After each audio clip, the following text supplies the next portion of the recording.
mentorship session, and it is a very huge pleasure to have you all here joined us this evening.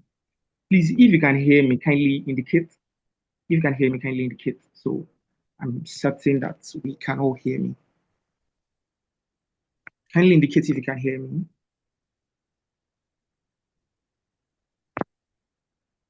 Okay, okay. Thank you very much. So it is an absolute pleasure to have everyone joined us here this evening for another wonderful mentorship session. And we are more than pleased to have you join us for this very, very important conversation, which actually explores the dynamics of leadership, not only leadership, but influence and decision making in today's professional world. So at JBLLC here, as a family, mentorship remains a very urgent and pivotal vantage point to our mission. And this session actually reflects our commitment to developing thoughtful, principled, and professional leaders in professional spaces and across every atmosphere of life, likewise. So, for those who are on this call this evening, I want to welcome you on behalf of the JBLLC family. And likewise, I want to thank you for being here with us this evening. So, I'm very sure we must have a couple of persons who are joining us for the first time. I also want to extend my heartfelt welcome to you. We are more than pleased to have you join a very wonderful family. And I believe you should, at least one way or the other, get to know what we do at JBLLC as a family. So, JBLLC is not just an institution, it's most especially is a family of like-minded people who have actually come together. It is a platform that is designed to provide mentorship and adequate guidance to law students, not only law students, but long loyal lawyers and likewise professionals in Nigeria. So JBLLC started on the 1st of January 2025, and on the 1st of January 2026, beautifully enough, we celebrated our 1 year anniversary. So this initiative is particularly aimed at supporting your growth in every area of life, combining professional insights and likewise life valuable lessons. So we have certain cogent and intrinsic vision and purpose in the JBLLC family. And it is that we are dedicated, the family is dedicated to guiding you through the complexities of law, not just law, interestingly, but likewise life. And every week we have different programs that are aimed at thought provoking insights across every sphere of life. So at JBLLC family, we have a shared commitment to growth. And JBLLC certainly thrives on shared dedication to learning from each other's experiences and supporting one another through challenges. By being a part of this initiative, you have made a critical decision to grow, not just to grow as a legal professional, but likewise to grow as an individual that is committed to excellence and likewise integrity. So, on this note, once again, I want to welcome you all to JBLLC, whether you are a part of this family or you are joining us for the first time. And today, it is actually a very joyous occasion that we have another wonderful mentorship session, which is titled Work, Politics, and Power, the Leadership Tripping Point. And with us today, we have a very important personality. We have a mother within us, and we also have a seasoned professional who has thrived through the leadership space and in the legal space and in general spheres of life. And we have Mrs. Vivian Oche Bangboy, and I'm going to be reading her citation very shortly before she takes on. So, Mrs. Vivian Oche Bangboy,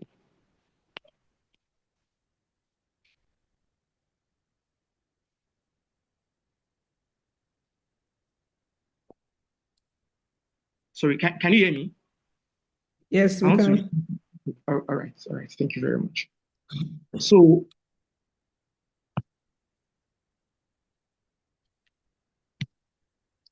Mrs. Vivian Oche Bangboye holds a Bachelor of Arts in English and Drama in the Ahmadu Bello University. She likewise holds an LLB degree, Bachelor of Laws, in the University of Ibadan. She was called to the Nigerian bar in 1989. She is a certified Prince 2 project manager and holds a PGD in Youth and Social Works, Goldsmiths College of Law, College, University of London. She also has a certificate in executive coaching from the University of Cape Town and the Coaching Academy, United Kingdom. Mrs. Vivian Bangboye is an organizational and human capacity development practitioner with 30 years experience that spans corporate and public law, policy advisory, and development consulting, both in Nigeria here and likewise in the United Kingdom. She has a track record of designing consulting solutions for organizational transformation or institutional change. She started her professional career as a practice attorney at the Rhodes and Rhodes law firm before moving to public law advocacy in the United Kingdom. She has also served as team leader for capacity building in the Federal Ministry of Education and team leader for the advisory team at the Federal Ministry of Agriculture and Rural Development. As lead consultant at the OAS Center for Learning and Development, she has led project teams to oversee high impact people development and organizational restructuring projects and private sector clients and multinationals. So with a virtual round of applause, let us welcome our mother to take this wonderful session. And interestingly, I want you to pay close attention because I'm very definite that you would be having a lot of take-homes, valuable and intentional take-homes from this session. So I want us to give a virtual round of applause as we welcome Mrs. Vivian Uchi Bangboye. Thank you very much, Ma. You have the floor. Thank you very much. Can everybody hear me? Yes, Ma, we can. Okay, thank you very much, Barnabas. Thank you for that warm welcome. I'm happy to be here. As you can see, as part of my several hats, I also had a stint studying youth social work, which obviously means that I do have a passion for working with young people. So this is as much for me a rewarding experience as it is for you. So hopefully, can you hear me? Okay, we can hear you now. We can hear you now. Okay. Can everybody hear me? Yes, we can. All right. So we're going to have a conversation here today. I can't hear you any longer now. I think there's a network issue. Is there anybody else? No, Barnabas, I think the network is at at your end. We can hear we can't her. hear you any longer. Oh, okay. All right. If you can't hear her, just log out and come back in. Yeah, Barnabas, log out and come back.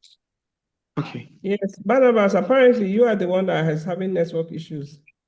Okay. I can hear you now, Ma. I can hear you now, Ma. All right. Okay. All right. So I was saying that we're going to have a conversation here today. And the reason why this is more of a conversation is because it is a topic that is very relational. Okay. And we're looking at work. And we're looking at work, power, and politics. And then what exactly is the leadership tipping point? Let me first start by breaking it down. In other words, what do we mean by a tipping point? What does that exactly mean? So in essence, what I'm trying to put across here is that performance matters. There's no doubt you need to be able to perform in the workplace. However, there is what we call a leadership tipping point. What is that point at which some people become stagnated? They don't get promoted. And then sometimes it goes as far as getting disgruntled in the workplace. For some people, they even start to change jobs. You will see somebody with 25 years experience of just doing a rigmarole, going around, but staying, it's like jogging in one spot. And so this is why this is a very, very, very topical issue. Okay? Because The core message that I'd like everybody to take away today is that leadership starts long before your title. That's the first thing. And like I said before, performance matters. However, power, politics, and interrelations are so critical and determining a core determinant for the tipping point. That tipping point, in other words, when you step across over into the leadership position. I will start by looking at some of those concepts that we're talking about right now, okay? So what exactly is a tipping point, number one? And then number two, how do you gain leverage? What are some of the things that create a leverage shift? And I would like people to reference a particular tool called the Power Cube. The Power Cube. So I think you should just write that down. So later on, you can go to Google and read about the Power Cube. The Power Cube is actually an analysis tool. It is used to analyze power. And why is it important for you to be able to analyze power? Because power and politics happens around you. So if you don't know how to plug in, things will be happening around you, but you're not going to know what is happening. And before you know it, the game is up. So when we look, I'll give a broad overview of what you can do with the Power Cube. So basically, you look at levels of power, you look at the spaces, it's very critical. What spaces exist around me? And the third one is what type of power do I have access to? You can look at it, there's no, it's not like one is more important than the other. You just need to be aware of those three things. Number one, the levels. Number two, the spaces. And number three, the types of power. Now, in looking at what types of power, sometimes power is hidden. In other words, you don't even know where the power is. So hidden power is very different from invisible and visible power. So when we talk about invisible and visible power, we're talking about what people can see. So even though certain power is invisible, you are aware, you know about it. Whereas for hidden power, you don't even know that that power exists. So let's use a very basic example. Let's assume that you go to a bank, for example, and then there's the security guard. And this security guard is at the gate, and he suddenly becomes very, very, very stroppy, and he refuses to let you into the bank. That is visible power. But you also know that security guard, his power, even though his power is relevant at that point in time, especially let's assume that you are in a hurry and you need to quickly get in the bank and leave. The fact that he's reluctant to open the gates has affected you to a certain extent, even though he's what you would say at the lowest rudder of the business. But he has utilized the power that he has. That power is visible, and that power has some impact. Though if you then maybe escalate it to a supervisor, his power may not be, he may not be able to sustain power. But then think about somebody who is a cook in your house. That cook has what you call hidden power.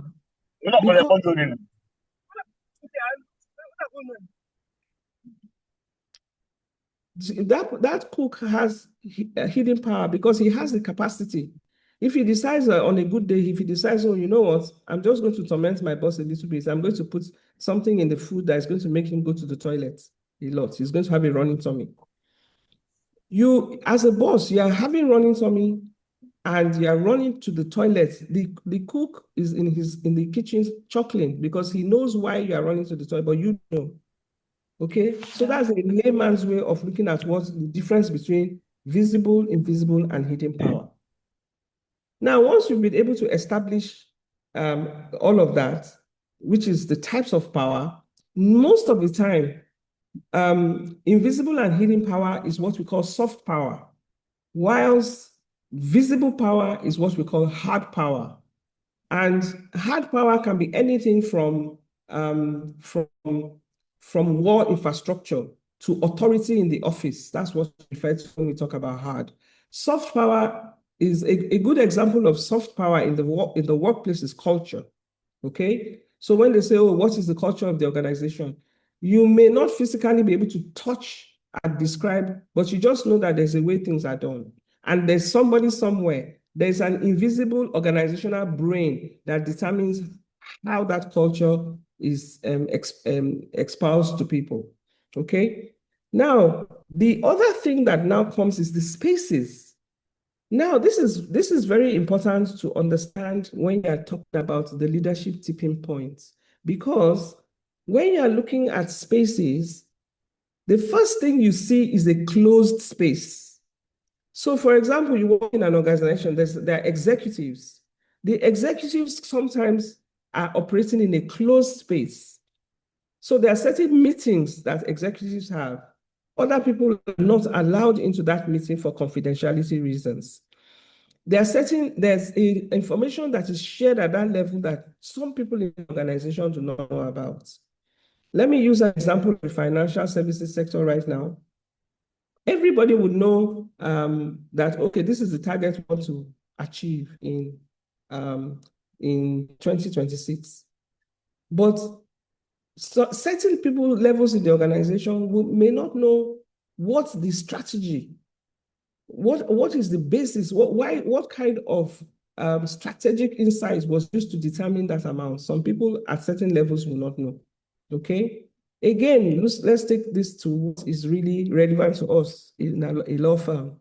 So in a law firm, you might have an understanding of what are the areas of law that your practice has decided, but you may not know what was the rationale for deciding to do maritime law, or decided, oh, you know what, we're going to do criminal law, or maybe we're going to do family law. So let me use myself as an example. When I was a young lawyer and started in Roads and Roads, was the first law firm where I worked. When I initially started, I noticed that my boss would always say to me that I should go with a particular senior lawyer to the court. And I now noticed that we're always going for criminal cases. And after a while, I started wondering, why are we always going for criminal cases? I started asking questions. I now found out that a lot of the cases that have been decided at high courts of states, when there is an appeal at the appeal court or the Supreme Court, the state lawyers, my law firm was one of the firms that state councils will outsource at the appellate level or at the Supreme Court level comes to our law firm. I got to know that. Then I started wondering, what is the reason why my boss is constantly saying I should follow this senior counsel for those cases? And then I now found out that he believed, this was one of his beliefs, that the strong ground for developing litigation skills is that a good place to practice is in criminal cases, because that's where you quickly move to from examination in chief to cross-examination and to re-examination. And he felt that it's one of the cases where, especially because evidence law is very, very well canvassed in criminal cases. And he also felt that if I start from, it's almost like saying, go and start from the place where you'll be challenged, and then all the other corporate law will now be easy for you. Okay. So what am I trying to say here? This was me now being, being invited into a otherwise closed space. So one of the ways that you get invited into a closed space is by access to information. What are the things that you get to know? Then, of course, it also follows that your association, your relational skills, the people that you are interacting with at certain levels are also ways that you begin to get invited into what was otherwise a closed space. Now, there's a lot of responsibility on you to prove your mettle when you start to get in, because normally the invitation is subtle. It's not usually from 0 to 100. It might be from testing your ability to grasp certain things and how to handle certain levels of information. Or you are given a task, and that task is to get to see how broad-minded are you. Are you the kind of person that can do this? Okay. Then, of course, we have situations where that space is claimed. In other words, you begin to know that you have a right to be in certain places.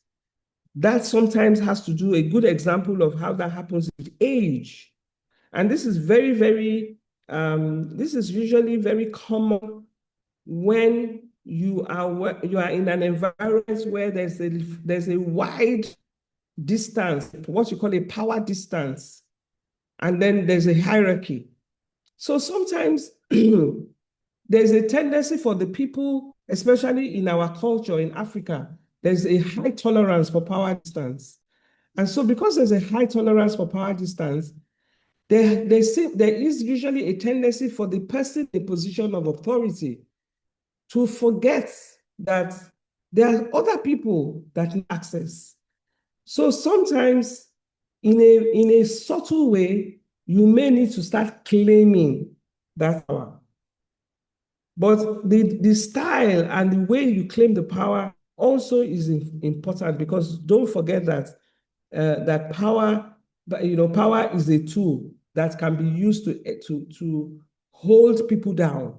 So you don't want to claim the power in such a way that the person that is holding the power now decides to hold it even harder. I remember that my my mom always used to crack a joke when Nigeria went into civilian rule. And she always used to crack a joke and say that the way that the opposition goes after power, that it reminds her of somebody drinking either super malt, Coke, or Fanta. And then the person is drinking it, and then you come and you're now trying to collect it while the person is drinking it.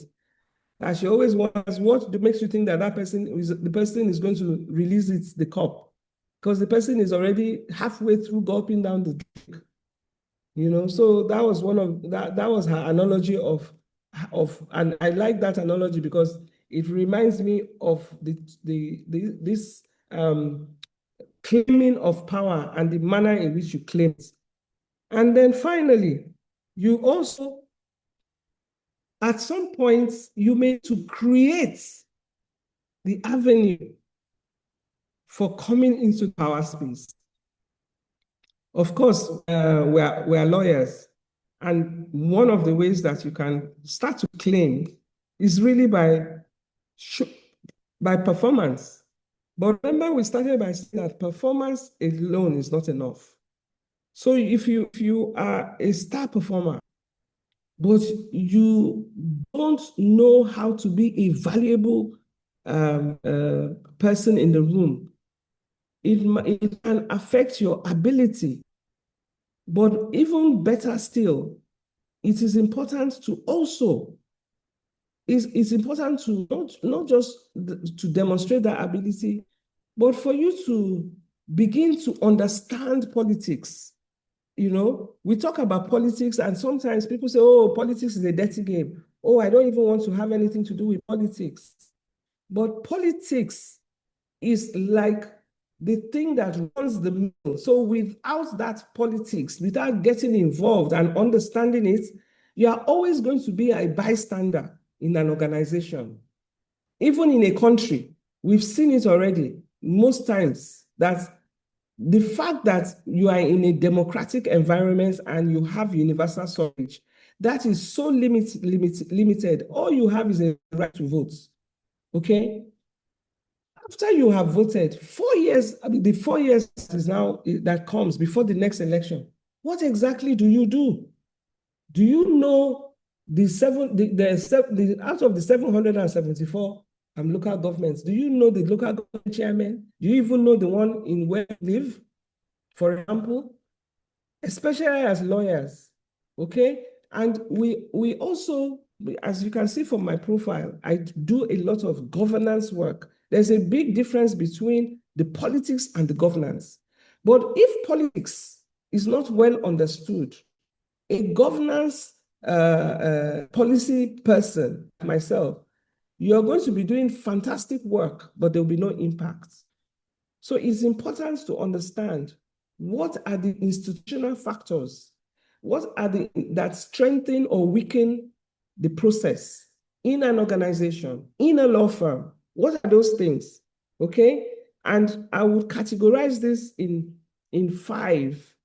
The first one is who. Who is the person that makes the decisions? That's the first thing. Do you know who is making the decisions? That's number 1. Then number 2, what is the decision that is being made? Those are the first level. Who is the person making those decisions? What decisions are being made? And then you now go to the next level, deeper level. Why? What is the rationale behind the decision making? So that's what you call a metacognitive analysis. So somebody makes a decision, and then you say to the person, but why did you make this decision? And the person says, no, you can't ask me that. You don't have a right to know. So if you get, that is already a roadblock, if you don't know the rationale. So that is where, as a person coming into a power space, that is where you begin to do your work. How do I get to know? What are those rationales? Is it the personality of the person I need to study a bit more? Is this person, how can I grow my influence in that setting? What are the things that influence my boss? Please, I would like to say at this point that politics can be functional, can be dysfunctional. When you talk about politics, which is functional, it is understanding how you can get involved in decision making and developing influence strategies over and above some of the people that you manage upwards. So you are used to being managed, but there's such a thing as managing upwards. So how do you manage the people that are ahead of you, that are senior to you? You manage them first by getting to understand who they are. What are some of the things that are behind the reasons why they make the decisions that they do? And you do that not by manipulation. Manipulation is where you have what we call dysfunctional politics, where certain people will say, oh, I've noticed that once my boss has eaten pounded yam and egusi, he will sign anything that is in front of him. That's manipulation. That's not influence. So you have to make a clear decision, a differentiation between the two. Then you also, as part of dysfunctional politics, you don't sacrifice your colleagues in the process. You make sure that whatever it is that you are doing is something that is a benefit to all. So you make sure you carry the rest of your team along with you. Yes, sometimes when the stakes are high, you do have collateral damage and you have casualties.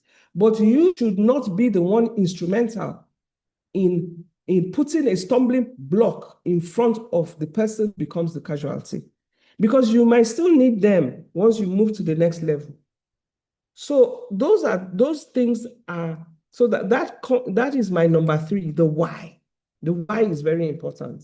Then you now move to number 4. What is the impact and what is the outcome of that decision? So you begin to read the patterns and you begin to connect the dots. And then you begin to see how it is that these decisions are made and why those decisions are being made. So it's easier over time when you begin to see patterns and connect the dots. Then the fifth one is another who. So there are two who's. You have who number one, and then you have who number five. Who number five really is, who is the person that is being affected? Who is being affected by this thing? So you, for example, how am I being affected? Some people are affected, some people are not affected. The people that have been affected, who are they? So there are two people in this game: the person that is making the decision, and then the person that this decision impacts. Okay? And this is very, very a very good way of demonstrating this is when you go for a job interview. The first thing you want to know is who is interviewing me. Okay. Then the second thing is, what am I being interviewed for? Then finally, you go to the next level. Why am I being interviewed? And of course, the outcome of that interview, let it not stop at, oh, I'm being interviewed because I need at least 1 million every month so that I can pay my rents. That should never be your outcome or your impact. Because if you reason that way, then all you're thinking about is this is a job. And as lawyers, we need to look beyond a job. We need to be able to extrapolate and say, well, what does this job lead to? And please, let's not always think that a job is a dead end. I like to look at my career. You can see from my profile that I've done a lot of different things. I've even my first degree is even in drama, for example, English and drama.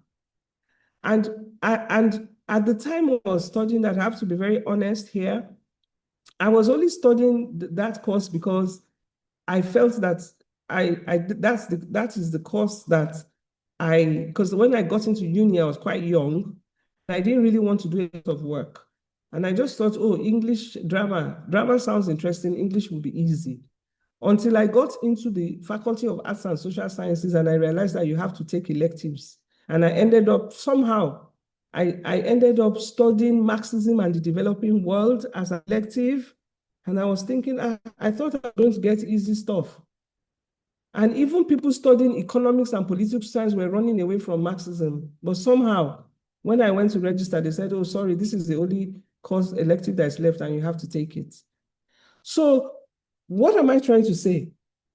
Every single thing that you do is meaningful and useful. So even if you are in a job that you are currently marking time, make sure that you bring yourself to the office. Make sure that you are engaged. Make sure that you begin to practice your politics at that stage.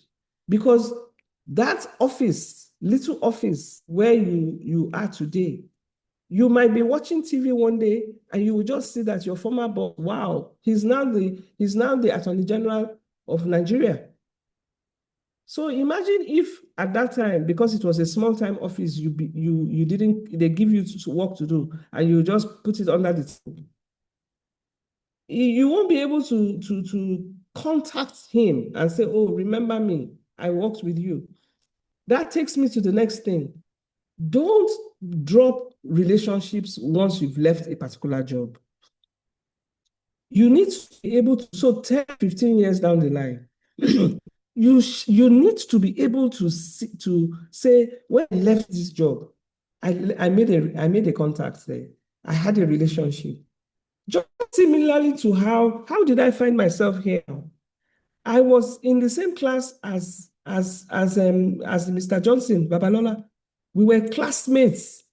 And you can imagine how many years. So I have relationships with people that were my class. I have relationships with people that were my classmates in Zaria. I have relationships with people that were my classmates in Ibadan. I have relationships that were created in law school. My boss, you remember I was talking about my boss who I used to be asked to follow to court for criminal cases. I still have a relationship with him today, up till now. And every single step of the way, no matter how toxic the work environment is, surely there will be one person that you can say, oh, I worked with this person here. So it's important to start to look at what you call your influencing mapping. How do you do your influencing mapping? You start with yourself in the center. Then you put at least 5 people that you feel are in your inner circle. And then when you look at the 5 people that are in your inner circle, these people should not necessarily be, oh, my mom, my dad, my sisters, and my brothers. If that is the case, then your circle is a little bit too narrow. And then you then go to the next level, which is that if each of these 5 people, how many of their own circles have I been able to tap into? And then you start to create linkages. And over time, you begin to widen that circle and you begin to build influence, build your network, and then you build your influence as well. And then that will take me to the next point of this conversation, which is that when you are creating influencing spaces, when you are beginning to influence, what are some of the tools that you use for influence? You know, as part of these descriptions we have with power, we can say, oh, power is overt or power is covert. Okay? Most of the time, when you are managing upwards, most of the time your power is actually covert. It's not visible, but you are building your arsenal, your resources. What are some of the things that you use? Of course, when I look at myself now, I have experience and knowledge, but I don't have time, and I also don't have vitality. Whereas you have vitality and you have time. How do we come together? So let me take an example of having an executive assistant. If I hire an executive assistant, I'm tapping into that person's vitality and time so that I can gain time by having somebody to that. And then I now would compensate the person through salary. Of course, the person may not want to be an executive assistant for the rest of her life or his life. At some point, the person is going to move on. Now, when the person now moves on, the person would need to be able to demonstrate that they had a gainful experience. So by the time you are putting the experience you've gained, you had as an executive assistant, what did you gain? What did you derive from being an executive assistant? But you find some people who just not even put it in their CV because they feel that, oh, that was useless experience. So with every experience that you have, you should be able to identify what is it that I'm bringing to what value am I bringing to the table, okay? And if you are not able to create value, it now makes you to have to work more harder to be either invited or to be able to claim power spaces. Because everybody, no matter what it is, people want to see value. And once you get to a power space where you've now been invited, you now go back again to your power space to say to yourself that, what kind of power do I have? Do I have power over anybody?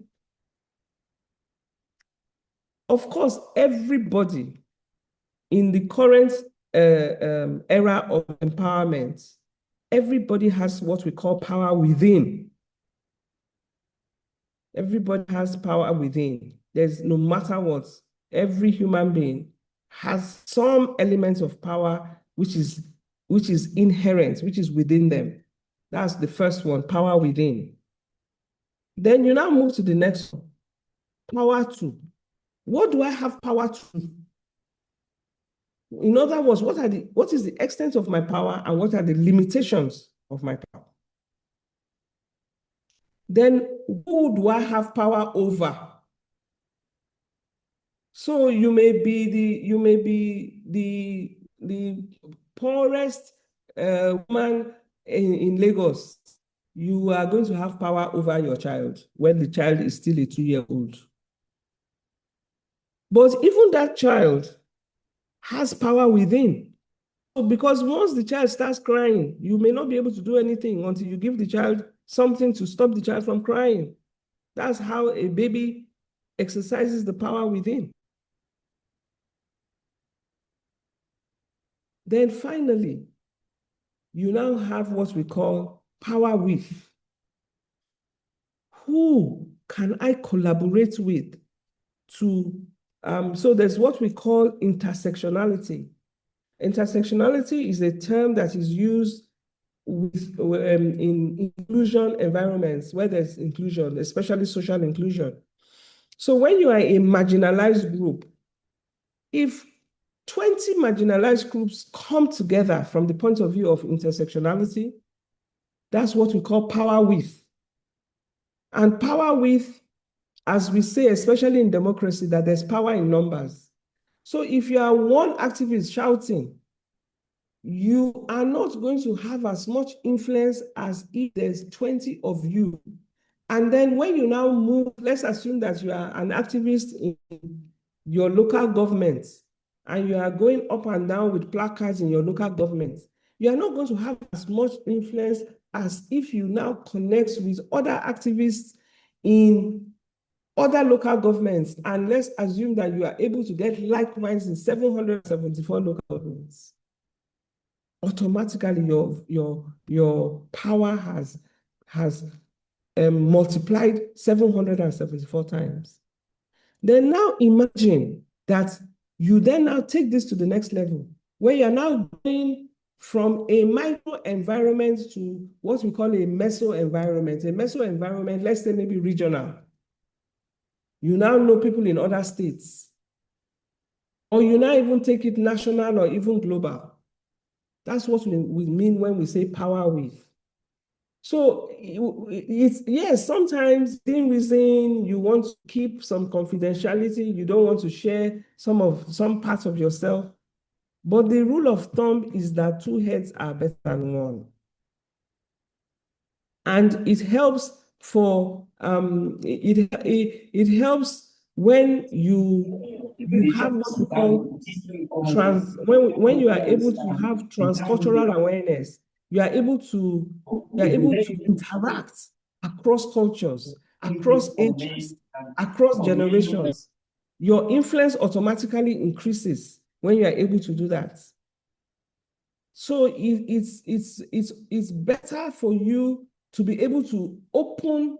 It's like, let me use an example of 4 windows. And I would like people, if you are not already familiar with the concept of Johari window, I think it is something that is usually very helpful. Johari is spelled Johari, Johari's window.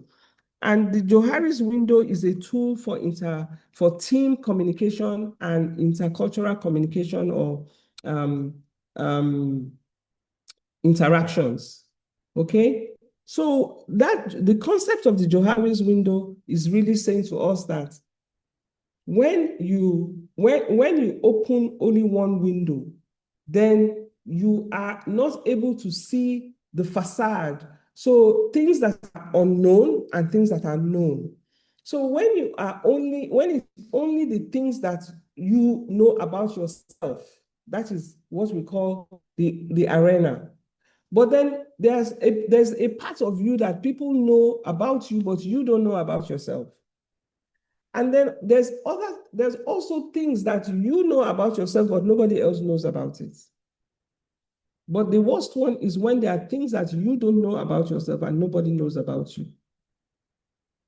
So we don't have enough time to go too deep into it, but I would recommend that people also Google Johari's window and use it to practice amongst yourselves for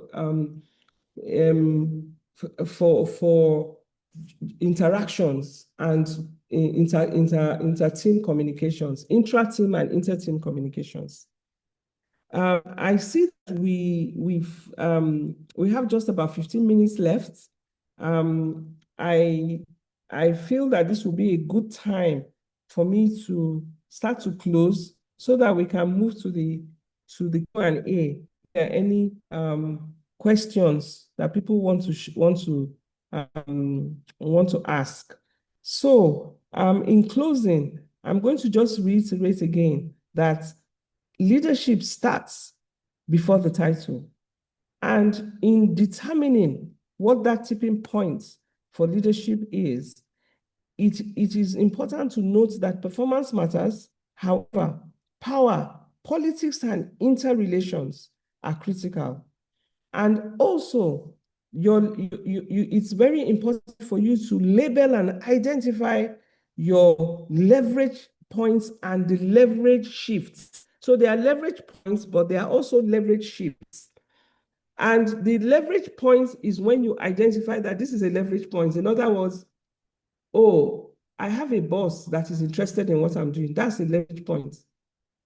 How do you shift it in your favor such that it becomes something that assists the leadership tipping point? That is where you then now start to look at what we talked about in terms of decision-making and influencing strategies. The who, the what, the why, the outcome or the impact, and then the other who. So thank you very much for listening. I'd like to comment. I'd like to say questions if there are any. Thank you. Thank you very much, Ma. Thank you very much for that wonderful session. Thank you very much, Ma, for that wonderful session.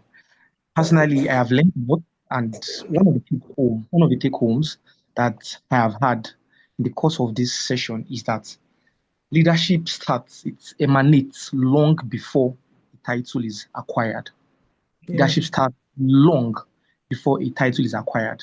Another thing that also stood out to me in the course of the session is that there are closed spaces, and one major way we get access to closed spaces is utilizing and managing information. And this particularly stood out for me. So very shortly, to have a summary of the session for those that just joined us. My name is Alabi Oluwaseyi Barnabas, and I'm the host for this session.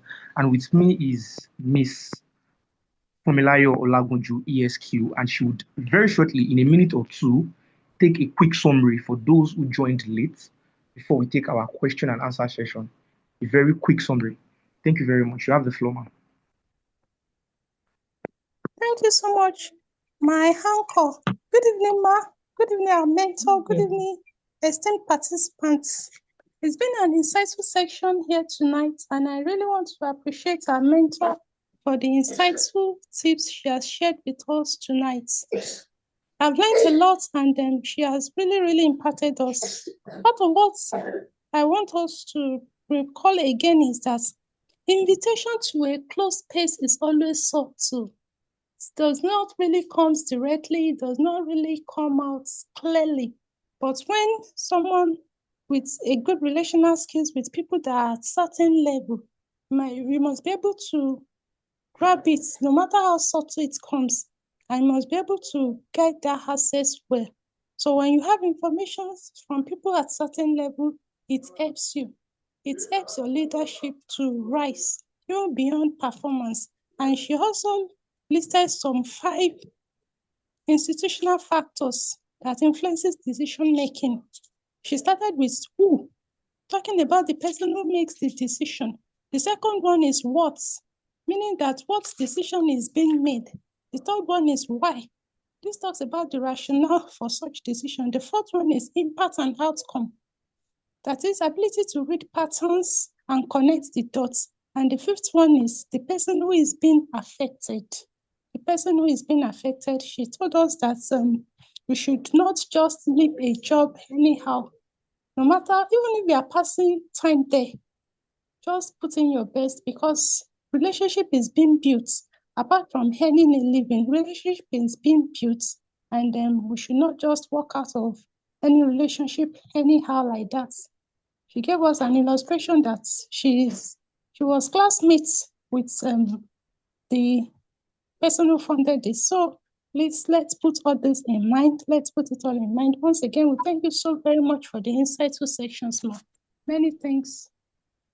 Over to you, Thank you. my dear host. Thank you. Thank you very much, Ma. Thank you very much for that wonderful session. So very quickly, we're going to have the question and answer session. I'm very sure you must have a lot of questions. So we are going to take a couple of them, and we are going to have Mrs. Vivian Uche Bangwe help us with that question, Ma. So please, if you have a question, kindly indicate by a raise of hand. So I'm going to... Okay, you have the floor, please.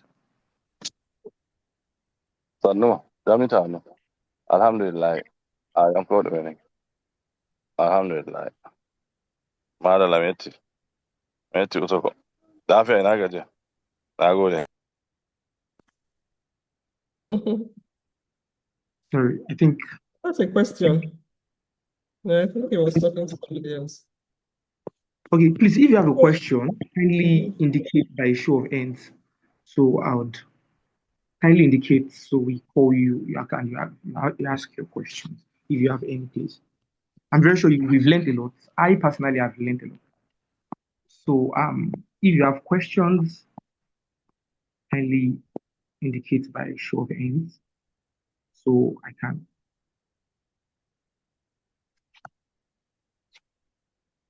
Do you have any questions at all? Do you have any questions at all? So personally, I have a question. Let me start off with my question. Okay, Miss Florence, I'm going to call you very shortly. I have a question, and my question is that how do we manage institutional conflict? In the sense that when we find ourselves in certain situations, I mean in professional organizations, and we work as a team, how do we? What is a very key way to manage institutional conflict when it comes to leadership, particularly? Thank you. Okay. So the first thing about conflicts is that conflict should not be avoided. Turn right onto Bowling Street Northwest. Can people please mute there? Yeah, thank you. So the first thing about institutional conflicts is that conflict should not be avoided. So conflict has escalation points. It starts from what you call an incident. And usually, if incidents are not well handled, it will get to disagreements. Then if the disagreement is also not well handled or ignored, it then now moves to a crisis. And then it continues till it can become catastrophic. So the first thing is for you to recognize that there's a conflict and it should not be ignored. Then the next thing is now for you to do your power analysis. So of course, if you are in conflict with the person who holds the biggest power in the organization, there has to be a positioning. So when you are going into a conflict space, you need to look at your positioning. So the positioning is usually even in management sciences, positioning is borrowed from war situations whereby you have what you call the defense, the attack, the detente, or the defeats. Those are the four positions. I'll say them again. You have the attack, you have the defense, you have detente. Detente is a French word spelled D-E-T-E-N-T-A with an apostrophe at the end called detente.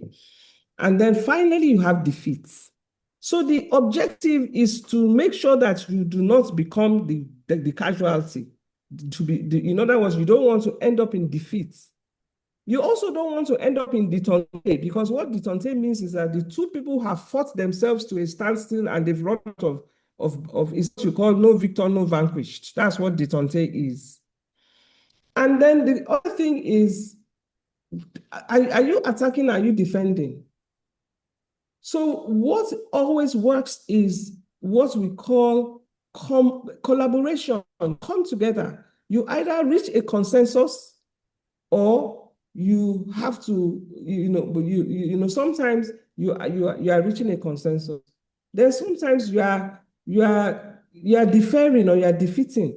So the power dynamics is what is what you use to make that judgment. Do I have the power to go and attack, or no? Should I just defend myself and defend myself in such a way that I don't become a casualty? Then also thinking that there's what you call collateral damage. You don't want to be somebody that the stray bullets will come and hit you.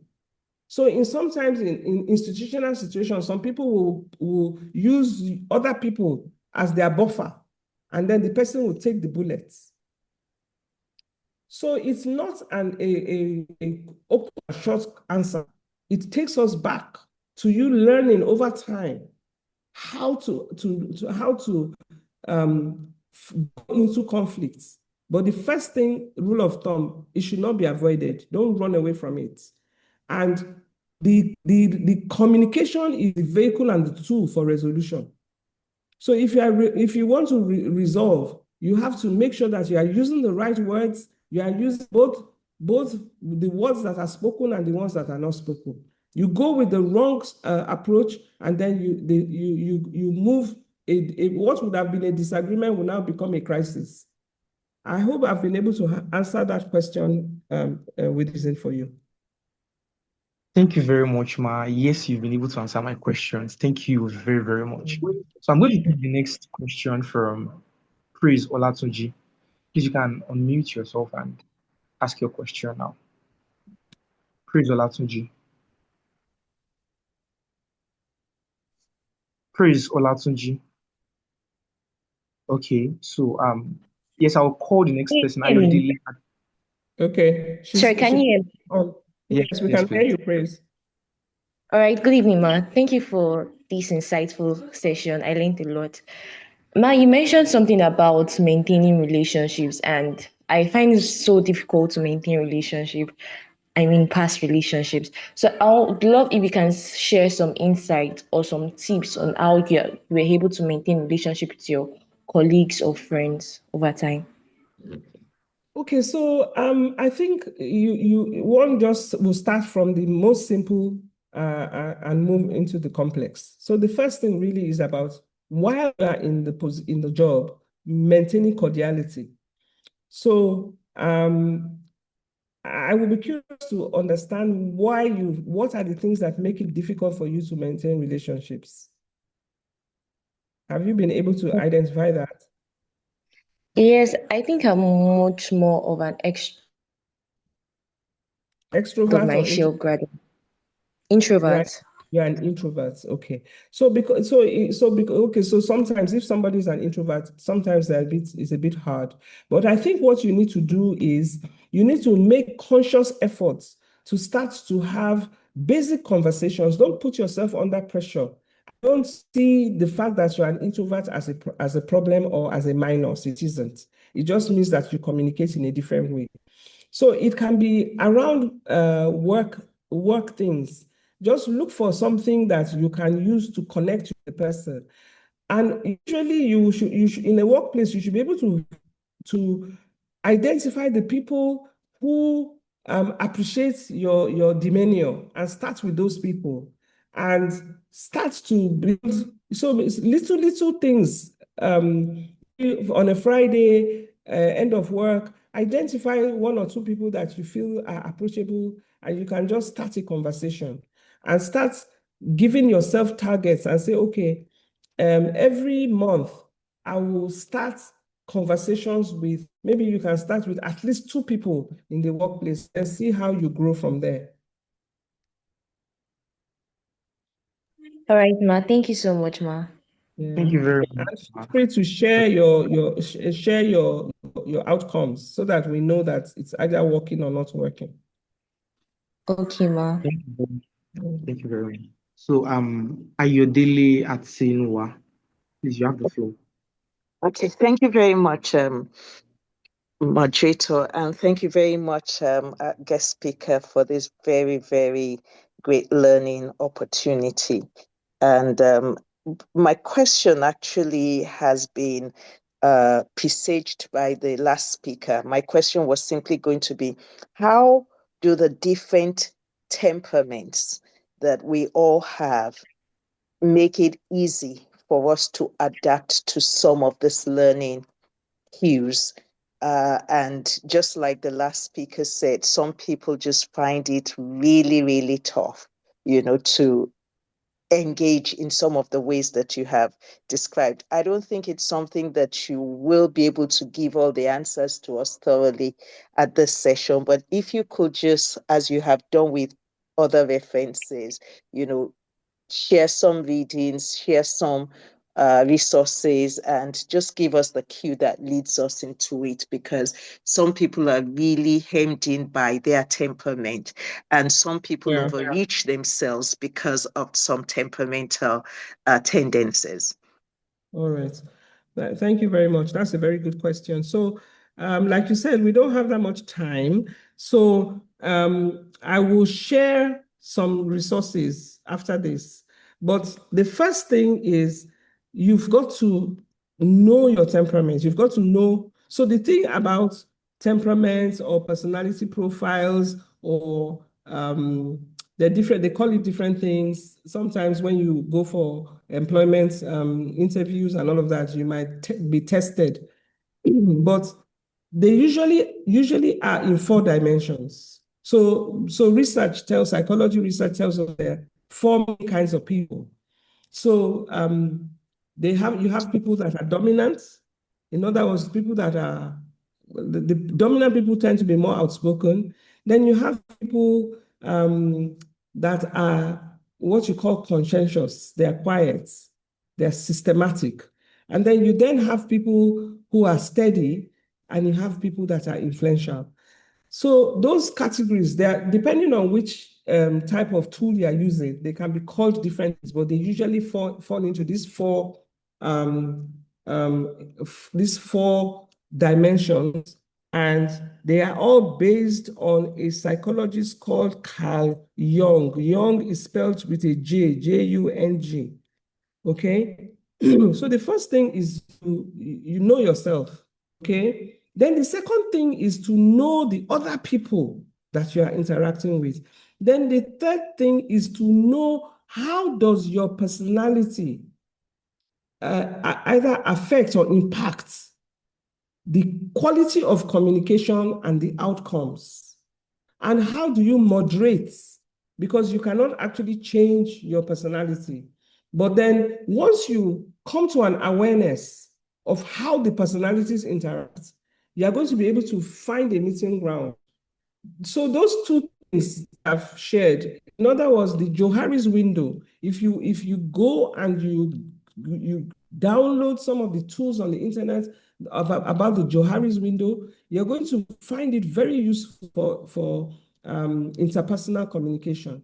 And then you also, I can share, I'll probably share through the moderator for everyone who is here and maybe other people, how to look at your personality profiles and how to use it in a workplace environment.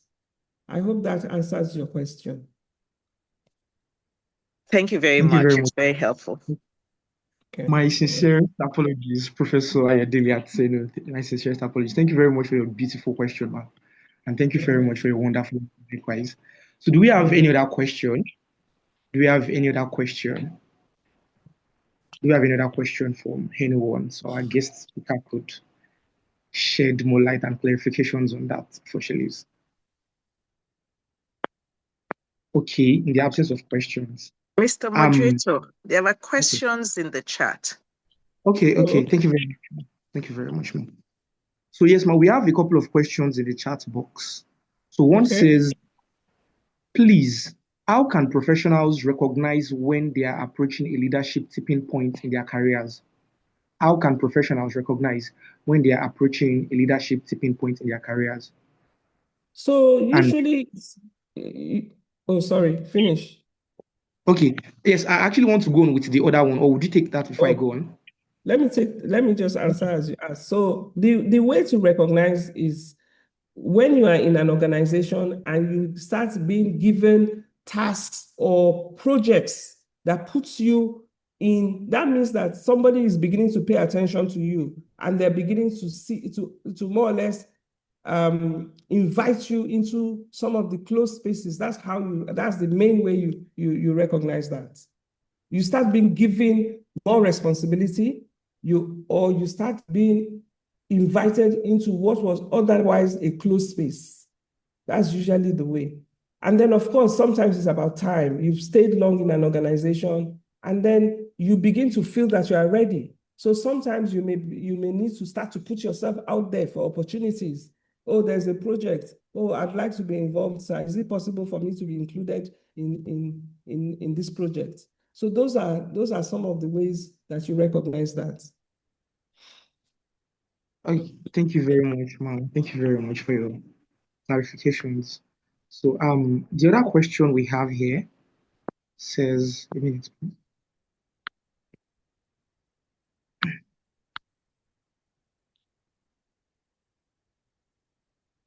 Okay, I can actually see them myself.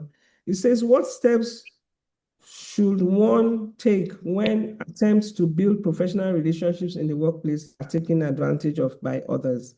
So the way I would answer this question is that taking advantage of is a very broad term, and sometimes it might be about perception. So when you say you are being taken advantage of, a lot of times people see work as a punishment. So if you see it as, oh, I'm learning something, of course, sometimes it's toxic such that you know that, no, this is not the way to do it. Yes, sometimes you are in a law firm and you find that maybe you're not well paid and then you're being made to work very difficult hours.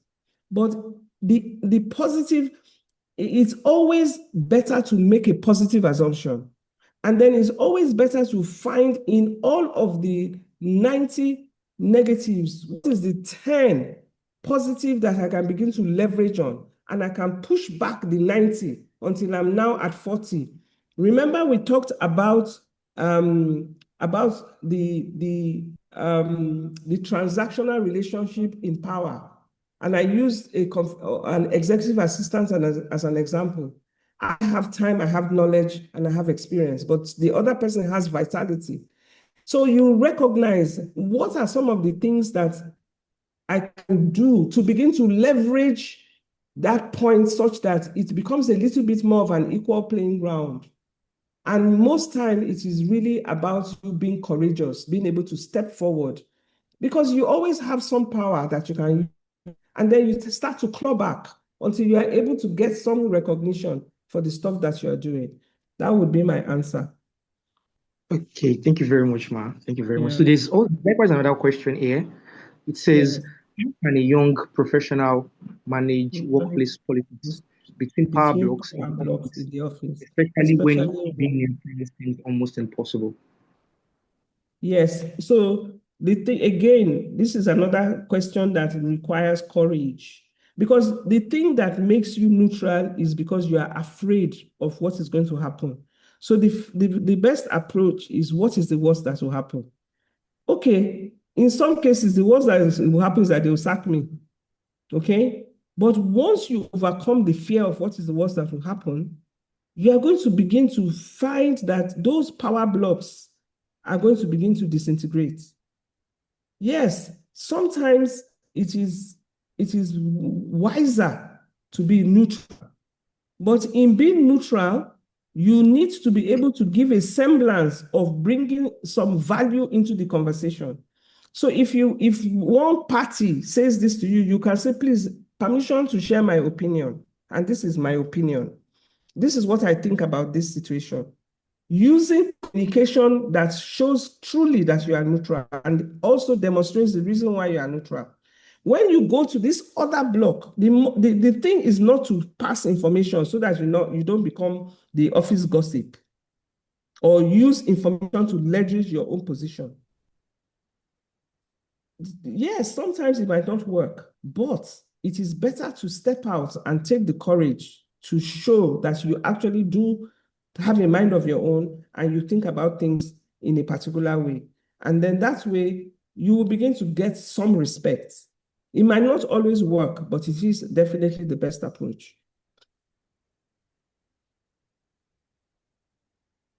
Thank you very much, Ma. Thank you very, very much for that wonderful question. Your explicit clarifications to questions. Really appreciate you. On behalf of the JBLLC family, I want to extend our most profound appreciation to you for joining us this evening. And we've learned from your abundant wealth of experience, and these things are life-changing and very valuable lessons I will continue to hold dear. Thank you very much, Ma. Thank you very much for your time, Ma. Thank you very much, Barnabas, for being a very, very good host. Thank you to everyone that has taken the time on a Saturday evening to join and share their time on this space. Much appreciated, and thank you very much. Thank you, Ma. Thank you very much, Ma. So yes, thank you very much, everyone. I want to appreciate you for taking your time to join us likewise. So yes, for those who were not here when we started the program, I talked a bit about JBLLC for those who are joining us for the first time. But I said JBLLC is not just a platform. It is a family of seasoned individuals, family of knowledgeable individuals, and a family of students, young professionals who are well committed to learning. And we really want to appreciate you for joining us tonight. So in the chat box, I actually pasted, you are new here and you want to join our family, the JBLLC family. I've pasted the link, the WhatsApp link in the chat box. So you can go to the chat box, click on the WhatsApp link and join our family. I can promise and I can guarantee that it will be worth your while. It will be worth your while. Also, you can do well to follow our social media platforms on LinkedIn. The link is there likewise in the chat box. And on Instagram, the link is there also. And I can guarantee that you will learn a lot. You will learn a lot. Personally, for me, I always ensure, our founder, from time to time, makes a publication titled JB and Things. And personally, I've learned a lot from his life experiences. And I can say that this thing have shaped my life. They have shaped the values I hold very dear to me.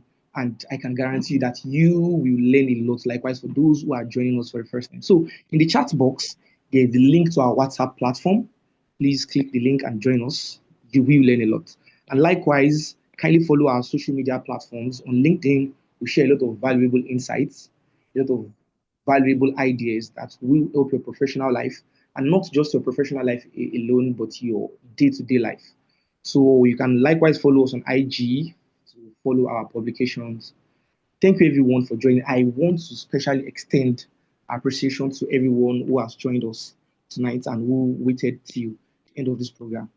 So it is an absolute privilege and honor to have you join us here and learn from Mrs. Vivian Oche Bangboye. We've learned a lot. And I want to believe and sincerely hope that these things we've learned will one way or the other shape the values we hold intrinsic and dear to us. And they will shape and manage the way we interact in institutional environments, the way we the way we enter into closed spaces by having access to information, and the way we manage politics in the workplace. Because most of everything we've discussed tonight is not just, the idea of the politics that play out in the institutional government, but the professional politics that play out in our different professional spaces and how we manage this politics, how we blend into this politics. Thank you everyone for joining us tonight. Thank you for staying with us till the end. Thank you. So we are going to drop a summary for those who couldn't join us. We are going to drop a summary of the mentorship session on the WhatsApp platform. So if you are here joining us for the first time, you can kindly go into the chat box and join our WhatsApp platform. Thank you everyone for joining us here tonight. And our profound thanks to our founder and mentor, Mr. Johnson Babalola, for also putting this together. And our profound thanks to the JBLLC